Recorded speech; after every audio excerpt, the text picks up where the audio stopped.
और दोस्तों जहाँ पे खड़ा है ये स्टेट हाईवे है और ये रोसड़ा से माहे सिंघिया की तरफ जाती। और देखिए यहाँ पे लोगों ने जाम कर रखा है। और दोस्तों जहाँ पे खड़े हैं इससे थोड़ी पीछे एक 5 साल के मासूम बच्चे का लाश पड़ा हुआ। और लाश की स्थिति यह है दोस्तों कि लाश को देख करके पहचाना भी नहीं जा सकता। दोस्तों एक बस वाले की गुंडागर्दी की वजह से, एक बस वाले की मनमानी की वजह से, एक बस वाले के गलत चलाने की वजह से आज 5 साल का बच्चा अपना जान खो दिया। और देखिए जिस सड़क से होकर के वो खेलने के लिए जाता था इसी सड़क किनारे में उसका घर। और देखिए इसी सड़क पर रोजाना वो गुजरता था जिसका लाश पड़ा हुआ। और चारों तरफ गांव के लोग, समाज के लोग घेर करके खड़े। बताइए कितनी दुखद स्थिति। पूरा ओवरटेक होता है, ओवर स्पीड में गाड़ी चलता है, ओवरलोड गाड़ी चलता है। कहीं से भी रोसड़ा प्रशासन, सिंघिया प्रशासन, हसनपुर प्रशासन इस पर लगाम नहीं लगाता है। और इसी वजह से आज एक मासूम की मौत हो गई। कितना तकलीफ दे होगा ये मौत। सोचिए क्या बीता होगा उस बच्चे पर। और यहीं पर पीछे में बच्चे को देखिए, चादर के नीचे में बच्चे का लाश ढका हुआ। और लाश उठेगा तो कैसे उठेगा, लाश का टुकड़ा टुकड़ा हो चुका है दोस्तों। और दोस्तों किसी भी मानक का पालन नहीं किया जाता है बस के द्वारा। और बस वाले ओवरलोड चलाते हैं, बस वाले बिना लाइसेंस के ड्राइवर से चलवाते हैं, बस वाले जो है सो गलत टाइमिंग पे चलाते हैं, गलत स्पीड पे चलाते हैं और गलत भाड़ा लेकर के चलाते हैं। और बस स्टैंड वाले की मिली भगत होती है इसमें सारा साठ गांठ करके। और ये सारा चीज जो है सो दोस्तों मनमाना है। और बताइए ये सारे लोग इसी समाज के हैं, इसी समाज का बच्चा था। आक्रोश में आकर के ये लोग सड़क जाम किए हैं। लेकिन दोस्तों ये निदान नहीं है।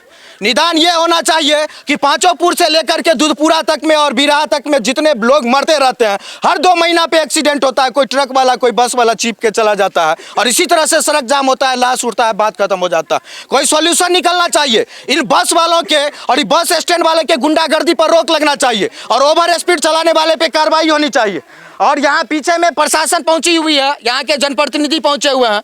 बस वाले को पकड़ा गया है सिंघिया में, उसको पकड़ के लाया जा रहा है। पता नहीं क्या इसका होगा। जिसके घर में बच्चा खोया है, जिस माँ ने बेटा खोया है, क्या बीत रही होगी इन पर, क्या बताएं इसको। और न जाने कितने आगे बच्चे इस तरह से मरेंगे बस में, ट्रक में चिप करके। ये दिन सर इस रोड पे घटना होते रहता है। आप चलिए समस्तीपुर रोड, वहाँ ब्रेकर है, बेगूसराय रोड में ब्रेकर है, हर जगह ब्रेकर। इस रोड पे ब्रेकर नहीं है। आए दिन दुर्घटना होते रहता है। 15 दिन के अंदर ये तीसरा घटना है। 15 दिन के अंदर तीसरा घटना है ये। पेट्रोल पंप के सामने घटना हुआ है, उससे पहले चिन्मी के सामने हुआ है। आए दिन घटना होते रहता है इस जगह पे। कोई देखने वाला नहीं है। प्रशासन आता है, अपना खाना पूर्ति करके चले जाता है। पोस्टमार्टम में किसी तरह करवा दे, कुछ नहीं होता है सर। यहाँ पे आए दिन घटना हम अपने आंखों से देखते रहते हैं। यही सड़क हमारे रूह कांपते रहता है। हमारे भी बच्चा है। इस दर्द को महसूस करके देखिएगा। आपके घर में भी छोटे छोटे बच्चे होंगे। सोचिए 5 साल का मासूम बच्चा जो अभी सही से शरीर से मैच्योर भी नहीं हुआ होगा, ना दिमाग से, शरीर से, उसके ऊपर से पूरा का पूरा बस चढ़ा दिया। कितना दुखद घटना है। और आसपास के लोग जब ये दृश्य को देखते हैं तो सोचते हैं हमारा भी बच्चा है कल सड़क पे जाएगा, उसके साथ इस तरह की घटना न हो। कोई परमानेंट सॉल्यूशन निकलना चाहिए, यही ना बोल रहे हैं सर। हमें यहाँ पे एक ठो नेपाली चौक पे ब्रेकर होना चाहिए। हर जगह पे ब्रेकर है। आप यहाँ पे क्यों नहीं? जब जाते हैं हम लोग सिंघिया घाट की तरफ तो 10-10 को ब्रेकर, 10-10 ब्रेकर एक जगह पे है और कहीं नहीं। यहाँ पे आए दिन इस रोड पे सबसे ज्यादा घटना होता है। की कहलिए माता जी, की कहते रहिए? रोसड़ा से सिंघिया स्टैंड है, कहीं भी ब्रेकर एक भी नहीं है, कहीं नहीं। ई रोड में एते दूर में ज्यादा स्पीड में चलबे छै। हाँ ज्यादा तो उड़बे लागे छै। और ये जो जगह है ना दोस्तों, हॉस्पिटल जो है बिरहा का, वहां से लेकर के ये स्कूल जो है बिरहा का मिडिल स्कूल वाला कोना, इतना दूर तो पता नहीं क्या पगलपनी चढ़ जाता है बस वाले, मोटरसाइकिल वाले, ट्रक वाले को। सब यहाँ पे स्पीड करने के चक्कर में रहता है। अब भूल जाता है कि अगल बगल में लोगों का घर भी है, लोगों के बच्चे भी है, सबका दरवाजा सटा हुआ है इससे। बताइए तो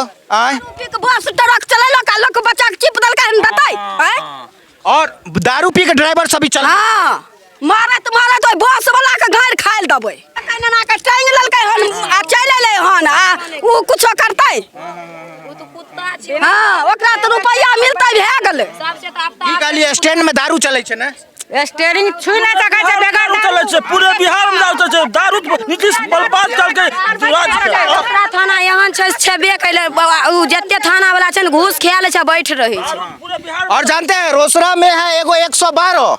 पता नहीं सारे लोग क्यों बोलते रहते हैं कि 112 दिन रात वसूली करने में लगा रहता है। 112 का काम है इमरजेंसी सेवा करना, लेकिन रोसड़ा थाना क्षेत्र लोग बताते हैं 112 निकलता ही है वसूली के लिए, सुबह से रात तक वसूली करता है 112। ऐसे में कैसे ध्यान जाएगा बताइए। कोई नहीं, रोसड़ा कोई नहीं छे। उ तो ने अपन माय बहन के देखे छे ने दोसर के माय बहन के देखे छे। उ तो चिन्हबे नहीं कर छे क्या करू। क्या करू बिकाय छे, रूपा पर बिकाय छे, 12 रूपा पर बिकाय। इंग्लिश बेचे वाला के 5000, महुआ बेचे वाला के 2000, तहसील ले जाए चल जाए छे। बिहार में, पूरे बिहार में आतंकी बना दिया पूरे बिहार के। पुलिस किया है, पुलिस किया है ये घटना। बिहार को दारू के बहुत देखिए माता जी बहुत लॉजिकल बात बता रही कि महुआ वाले से दारू वाले से सारे से पैसा की वाही करता है 112। अब जो 112 ही पैसा लेगा तो ड्राइवर पी के चलेबे करेगा, और पी के चलाएगा तो बच्चा मरबे करेगा। तो इसके पीछे हत्या के लिए पुलिस जिम्मेवार है। 112 वसूली करता है, ये सत्य बात है। और लोग बता रहे हैं महुआ वाला से, दारू वाला से, गांजा वाला से, चौरास वाला से 112 का धंधा है रोसड़ा थाना क्षेत्र में वसूली करना, ये चीज करना। और यही चीज ही बोल रही है। रुपया ला ला का छोड़ दे। रोसड़ा भरुआ छिए माधर चौथ, रोसड़ा थाना भरुआ। देखिए मुख्य रूप से इस 5 साल के बच्चे के मौत के पीछे 3 तरह का घटना जिम्मेवार। पहला 1 नंबर ये कि शराब के नशे में ड्राइवर दारू पी के स्टीयरिंग पर चढ़ता है, दारू पी के चलाता है। दूसरा नंबर चीज ये कि अगर दारू पी के चलाता है तो फिर दारू कहाँ से आता है। लोग आरोप लगा रहे कि 112 दारू वाला से पैसा वसूलता है। तीसरा नंबर चीज ये कि जब बराबर यहाँ इतना एक्सीडेंट हो रहा है तो ब्रेकर काहे नहीं बनाया जा रहा है भैया। यहाँ पे खाली पुलिस आएगा, जाम खुलवाएगा, पोस्टमार्टम करवाएगा, सॉल्यूशन भी तो निकलना चाहिए ताकि दूसरे घर के बच्चे का इस तरह से जीवन खत्म ना हो।